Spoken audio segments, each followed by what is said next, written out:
Hey friends, welcome back to another episode of the Sick Podcast with me, Kelly Singh. I am your host, Kelly Singh. You can also find me on Twitter at Kelly in Phoenix. And since I wasn't able to record on Tuesday, I'm going to do a quick run through recap on last week's matchup. And then I'm going to bring in a special guest to discuss this week's matchup. So let's get into it. Turn up your volume. Because you're about to listen to The Sick Podcast with Kelly Singh. Murray heaves it downfield. It is caught. It is caught. DeAndre Hopkins. Miraculous. It's Murray magic. The sickest Arizona Cardinals podcast. It's gonna be sick. It is going to be sick. It's a gloomy day here in Orange, California. As you can tell by my background, I am not at my home studio in Phoenix. So we kind of set up and make do, and my producers make it all look fabulous. And normally I have a really cool brick wall, but as I was telling him, it's just gloomy. So you get this. And I hope that's okay, because we're here to talk football. We're not here to talk about how fabulous I look or don't look today, because football. So let's recap a little bit on last week's Week 5 matchup. It was a heartbreaking loss to the Philadelphia Eagles. The 2-2 Cardinals are now the 2-3 Cardinals, and the Eagles, whoever thought this sentence would come out of my mouth, remain undefeated as they head in to their Week 6 matchup. So the game was actually pretty exciting, I must say. And seeing Rondale Moore get a little bit of action made me happy, because I've been cheering for him since his rookie season last year, where he was plagued with injury. I mean, he's had some injury again this year, but it was nice to see him play. On the flip side, running backs, injury prone everywhere across the board. We had James Conner going out with a rib injury and leaving the game. We had Darrell Williams injure a knee. We had Jonathan Ward pull a hamstring. If you've lost count, that is a total of three running backs. And then we have rookie Keontae Ingram, and he is yet to be activated. He did make the roster, but he is yet to be activated on the team. So I imagine going into this next matchup, we will see some action from the rookie Keontae Ingram. So you say, where does that leave us? Well, if you play fantasy football at all, you know that the waiver wires went nuts for Eno Benjamin. And Eno just went out there and really gave it his all, which made the game fun to watch. So Arizona Sports Radio 98.7 called it a valiant effort, as I was reading up on some of my colleagues' recaps out there. And I agree, it definitely was a valiant effort. Let me break it down for you really quick. So, taking a look at my notes. Eno Benjamin, he managed 8 carries for 25 yards and a touchdown. You think, hey, that's great. What more could you ask for? Let me tell you, because there was more. He also was targeted for a reception 4 times.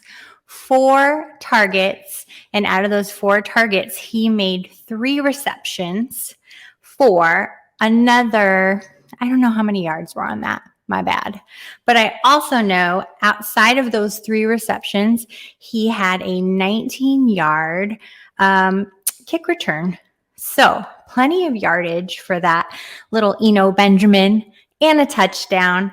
So, of course, the waivers went wild, and they had to, because if you happen to have any of these Cardinals players, especially James Conner, who's likely to have been on everybody's roster there, you need to pick up Benjamin, or you don't have a running back for this week.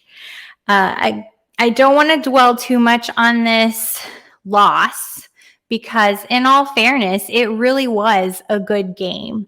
What I was disappointed in the most was that everybody in the media, fans even, piled on the backup kicker, Amendola, which was super sad because, hey, Amendola, if you're listening, I think you played a great game. Yeah, it sucks that you missed the tying field goal, but it happens, right? Stuff happens. Even Justin Tucker has missed a game-winning field goal. So I've seen the team rally around him. I'm rallying around him. Prater will be out again in the Week 6 matchup. So let's all pull for Amendola to go out there and get his redemption. I'm cheering for you. I'm cheering for the Cardinals. It's going to be rough, but we're going to just do what we got to do, right? I mean, what else can you do? So I've gone ahead. I've given you a recap. I'm not dwelling on the loss. I'm not piling on Amendola. It was a fun game, and it was a great effort, especially with all of the injuries and setbacks that the team has experienced. I think the saddest stat to come out of all of this was the one that we had tweeted. If you're following at SickPodKelly, I also retweeted it. 8 straight home losses. So yeah, not a great stat. That being said, I want to move forward and look at this week's matchup. I have a very special guest because it's Thursday, and Thursday I have a guest. So please join me in welcoming today's guest, David Rontaler. Hi, Kelly. David, hey. Hi. Thank you for having me. How are you? I'm doing pretty good today. Not too bad. I'm glad. And I'm going to give the audience a little background. Sure. So David is a student at Chapman University, and he happens to take a sports broadcasting course, who happens to have Professor Adam Rank leading the charge. Adam is a friend of mine and invited me to come speak one night in his class on how podcasting and freelance sports writing across various channels can help you to build a digital portfolio or resume so that you can springboard into, a larger career. And that's how I met you, David, in that class. Mm-hmm. I extended the offer to pop on and get some airtime, and you took me up on that. So here you are. Yep. Here we are. Here you are. How is class going? With Adam, he takes a very hand-on approach where he just throws you to the fire and gives you feedback instantly and just says, let's do it. Like, let's go for it. Let's talk about it. What can we improve? And I really enjoy the class right now. So, yeah. I feel like this podcast is a little bit like that too, because I am a kind of fly by the seat of your pants gal. And while I do like to have some bullets and topics, things just kind of flow. And I noticed that's how Adam ran his class. Professor Rank ran his class as well, where it's kind of like improv style. Is that correct? Yeah, I would say so. Last night we did something very impromptu. He's like, I didn't tell you guys about this, but we're going to do it. And we just started talking and discussing about it. And he just, went with the flow of things. I knew it was happening. Did you guys talk about Devontae Adams and the push? Yes, that's what we talked about. And at the end, we did a little bonus segment on if it was a catch or not, and we talked about that as well. But yes. What was your opinion On the push or on the catch? on the push? I think it was very unfortunate timing for both of them. I saw the secondary angle that he didn't really show in class, but it seemed like they were just coming at together at the wrong time. So I would have liked Devontae to maybe like send a hand to pick him up like after pushing him, but I don't think any like recommendation should be happening to him. Like I don't know. We'll see. Obviously, I heard about the lawsuit happening, but I don't think anything should happen personally. Well, if you didn't ask, but I'm going to tell you my thought. Sure. My thought is when you're walking down a hallway and somebody's trying to scurry ahead of you, you see them and you stop on a dime. Mhm. And let's say you can't stop on a dime because maybe you're on your phone and you're not looking, but you collide. Mhm. You don't look up suddenly, put two hands out and forcefully push them to the ground. That was step one. Mhm. And then he had an opportunity to be like, shit, I shouldn't have done that. Mhm. Turn around and, like you said, help the guy up. But nah, he's like, bye. The third thing that really got me then was the locker room interview. Mm. Awful, horrible.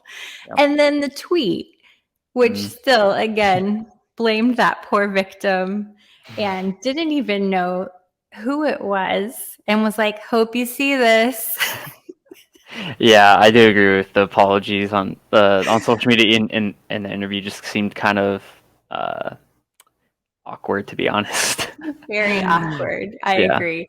This is totally off topic, but I knew that was something you guys were talking about last night. So I did want to get your insight because it's, people were talking about it. Definitely.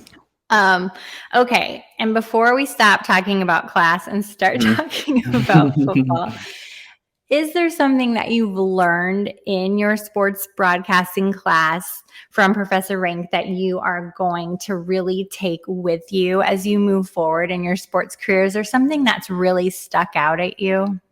Yeah, I think something I even learned in class, not this past week, but the week prior, was just being able to like adapt like your point of view as like things are like discussed and stuff.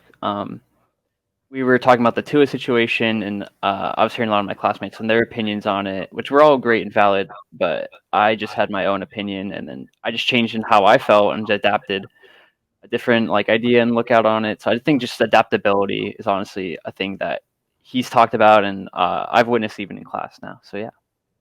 I love that because it's very true. And even in this conversation, we can use as a teaching moment. I've put in some of the show notes that I sent you that things change on a dime. When we're discussing, I'm already formulating the next question in my head, and it may or may not be on the sheet. But because it's me, I wouldn't ask something that you wouldn't know.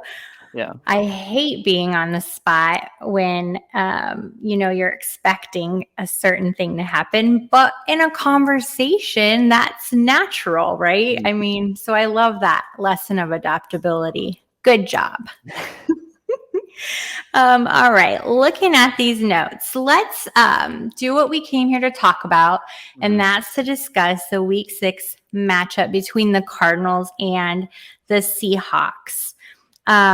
I'm going to start out by saying that with the amount of injuries that the Cardinals are dealing with right now, the depth of the running back room is really questionable right now.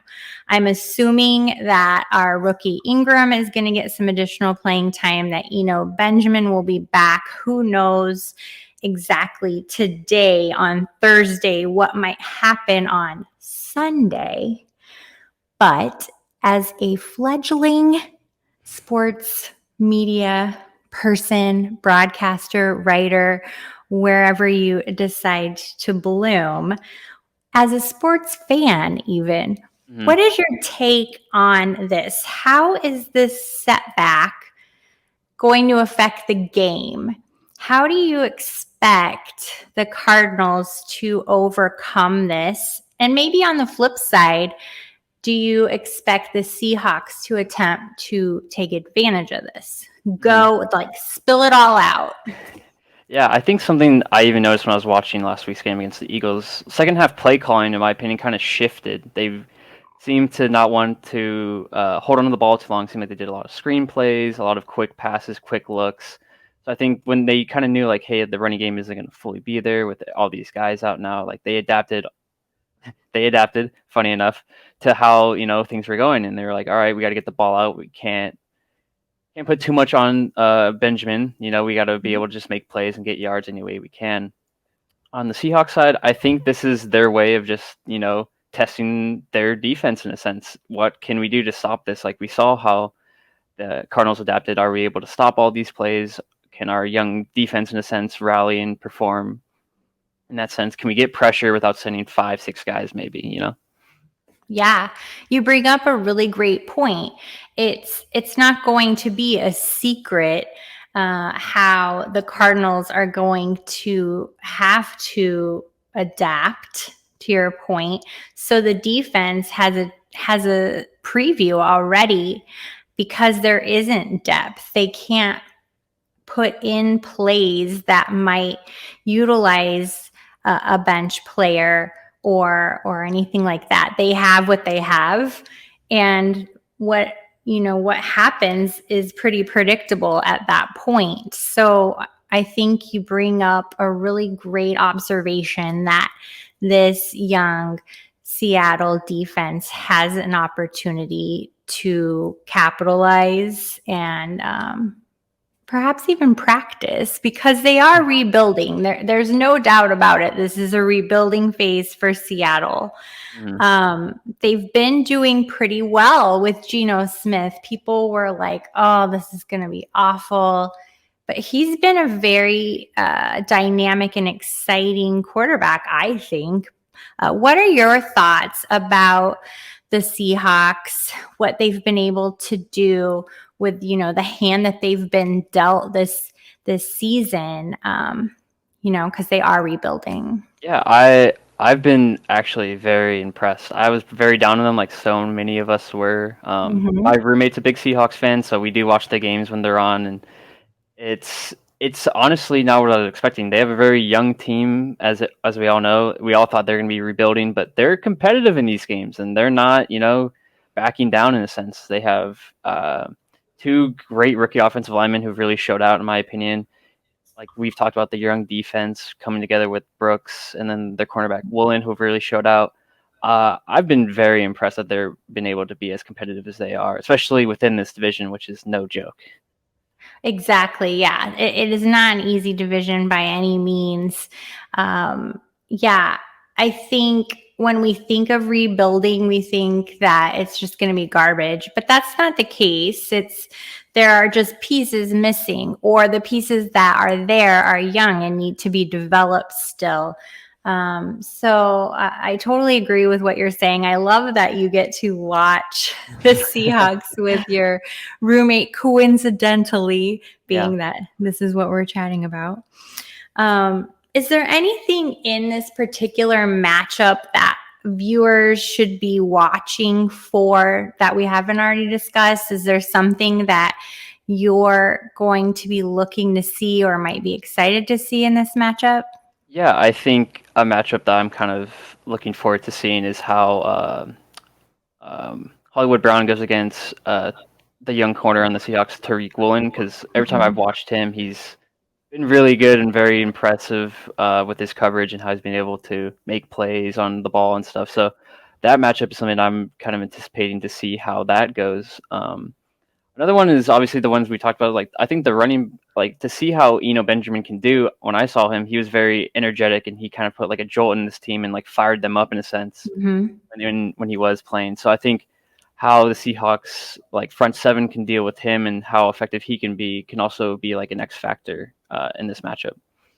Yes, I totally agree. And I have not seen the matchup against Brown. So I'm excited to see that too, now that you've mentioned it. And I'm definitely going to look for it because Marquise Brown is fast. Yes. The majority of passes he gets are either they're right on the sideline or far, far deep into the end zone. So it is going to take somebody that has a lot of skill, a lot of speed, and a lot of dexterity to cover him. So that'll be exciting. Definitely. That's something that you see in this player? I haven't seen him. Who is it? The cornerback you said? Tariq Woolen. I believe he's a second year, but I don't recall. I know he's definitely earlier in his career, but yeah, I've seen him, especially when I was watching the Seahawks play the Lions. He made a great play on the ball. I think he got an interception that game, but I was like, wow, this guy's like all over the field. Like I'm seeing him like deflect balls, defend guys really well. So he's on my radar after watching him for a couple games now. I'm just like, wow, this guy, could be, one of the next top corners in the league potentially.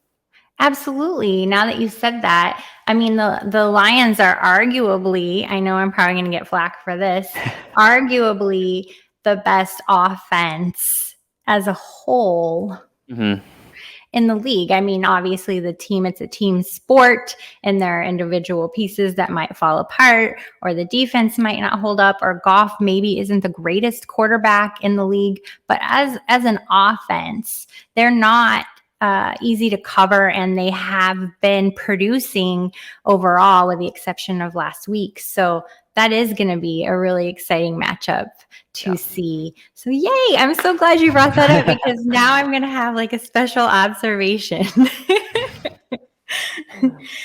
Okay, so outside of this matchup, I don't want to pigeonhole you. Is there a game other than this that you are really going to want to watch Sunday or perhaps Monday or Thursday even? Yeah, I think there's an obvious choice in the afternoon. There's the Chiefs and the Bills, which is going to be a great matchup, one a lot of people looking forward to. But I think one that I'm interested in seeing more is the Monday night matchup, the Broncos and the Chargers. I think the Broncos, of all of us anticipated a very high octane offense, scoring a lot of points, have been very disappointing. So I think this could be a big turnaround game for them if they're able to show up in LA. I believe they're playing in LA. This would be a big time for them to kind of like turn the corner in a sense and try to like make a push towards, being more like a playoff team and contending team. Because they've been very disappointing. And I think the Chargers, whose defense we all talked about and raved about in this offseason, have been kind of lackluster. So I think, again, opportunity for both teams to make a statement in this kind of game and see where they stack in contention for it all. I could not have said it better. I agree with you 100%. Everybody just expected the Chargers to come in and be the Chargers, and they haven't been all there. Yeah. And then you have Denver, exactly like you said, where we expected it to be some big explosion of excitement, and it's been everything but that. So I agree with you. That's going to be one to watch for sure, if only just to see who might rise to the top. I kind of think it's going to be the Chargers. The Chargers are gelling a lot better as the weeks go by, in my opinion, than the Broncos are. So, and I'm not just being biased. I'm a part-time resident. So yeah, I mean, basically that's it. That's basically how we do the show. We just chit chat about the game, about what's upcoming, about our thoughts. Do you have, this is going to put you on the spot, but do you have any digital projects that people can check you out at? Are you growing your Twitter following? Are you trying to grow it? Do you want people to follow you? My Twitter's just very I don't want to say personal, it's like the wrong word, but it's like very I follow a lot of different niches and interests. So it's like I'm not going to be just talking about sports or just talking about football or whatnot. So I mean, people can follow me. I'm not against that. My @ is Dr the Man if anyone wants to follow me. Like I said, there's going to be a wide variety of a lot of different things because my interest do vary, but I do love football and sports in general. So that'll be definitely one of the things I'll be talking about. Guess what? You're a normal human being. Yeah. Yeah. We all have a variety of interests. And to be honest with you, I don't particularly like accounts that are just stagnant and boring. My own talks about a variety of things as well. So keep it up. I know that part of your class assignment was to start some sort of social media if you didn't already have it. So yeah, if you guys want to give David a follow, go for it, but be nice. At Dr. the Man, I will give you a spanking if you are not nice. Actually, people are probably going to be like, yeah, I'm going to take you up on that. I will block you if you are not nice to David. That'll teach you. Man, that was fun. Thank you so much, David. Thank you, everybody, for tuning in today and on Tuesdays. So catch me back here again next Tuesday where I go at it solo and discuss the recap of the Seahawks and Cardinals.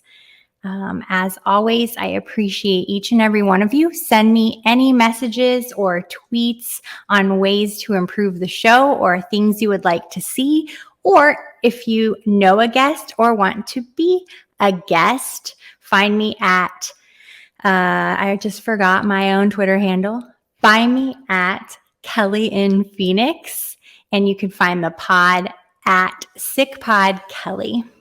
Thanks again. See you Tuesday. Bye. And that's a wrap. Hope you don't miss us too much until next time. Follow the Sick Podcast with Kelly Singh on YouTube, Instagram, Facebook, Google Play, and Apple Podcasts.